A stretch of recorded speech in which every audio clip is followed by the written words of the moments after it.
NDA गठबंधन का सीटों का बंटवारा हो गया। अब इंडिया गठबंधन के सीटों का बंटवारा बाकी है। तेजस्वी यादव दिल्ली में बैठे हुए हैं और वहां पर बातचीत हो रही है, क्योंकि बात पूर्णिया लोकसभा क्षेत्र की है। क्योंकि पप्पू यादव ताल ठोक रहे हैं कि कांग्रेस की टिकट पर वो चुनाव वहां से लड़ेंगे, या तो फिर पार्टी का विलय करे या फिर कांग्रेस उनको वहां से टिकट दे। बातचीत खूब हो रही है। इंडिया गठबंधन का सीट बंटवारा किस तरह से होगा, किस आधार पर होगा, क्योंकि यहां जगह उपेंद्र कुशवाहा के लिए भी रखना पड़ेगा, यहां जगह पशुपति पारस के लिए भी रखना पड़ेगा, और इस तरीके से सीटों का बंटवारा होगा। महागठबंधन का कद काफी बढ़ेगा।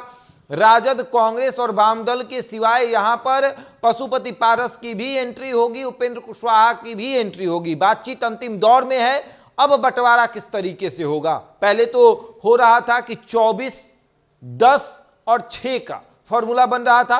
24 पर राजद, 10 पर कांग्रेस और वामदल 6 पर, यानी वामदल में जो 3 दल है, सीपीआई, सीपीआईएम, सीपीआईएमएल, तो वो 2-2 सीटों पर चुनाव लड़ेगी। लेकिन अब सीटों का बंटवारा होगा। राजद 20, कांग्रेस जो है वो 5 से 6, उसके बाद जो पशुपति पारस हैं वो 2 से 3 और उपेंद्र कुशवाहा 2 से 3, वामदल 6। इस तरीके से सीटों का बंटवारा होगा और सुलझाई जाएंगी बैठकर कि किस तरीके से सीटों को सुलझाया जाए, सीटों को संभाला जाए। इसमें अभी मुकेश सहनी की भी एंट्री होने वाली है। मुकेश सहनी को भी 2 से 3 सीटें देने वाली है। तो अब तो नुकसान किसको होगा? नुकसान कांग्रेस को होगा। कांग्रेस को 5 से 6 सीटें मिलने वाली हैं। उसके बाद राजद जो है वो 20 सीटों पर चुनाव लड़ेगी, 25 सीटें हो गई। मुकेश सहनी को 3 सीटों का ऑफर किया गया है, 28 सीटें हो गई। उसके बाद आपको पशुपति पारस को 2 या फिर 3 सीट, अगर 2 दी जाती है तो 30 सीट होती है। उसके बाद वामदल है और फिर उपेंद्र कुशवाहा है। इस तरह से सीटों का बंटवारा होगा। वामदल को 6 सीटें चाहिए, वो 2-2 सीटों पर चुनाव लड़ेंगी, उनको 6 सीट चाहिए।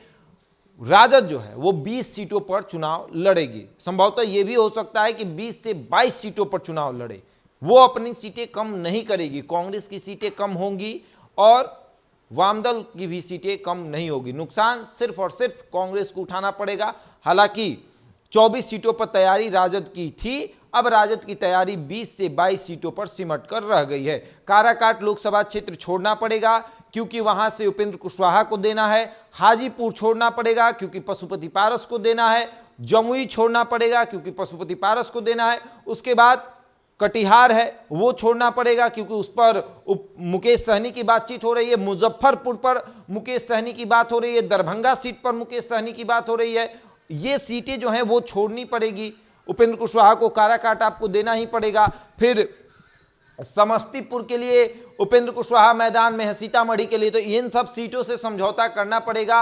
और इस बार तेजस्वी यादव ने मन बना लिया है कि घमंड, अहंकार नहीं पालना है, संभल कर, शांत होकर सब कुछ देखना है और सबके साथ रहना है। बाकी देखिए क्या होता है। बहरहाल इस खबर में इतना ही। बने हमारे साथ और देखते रहे द इंडिया टॉप।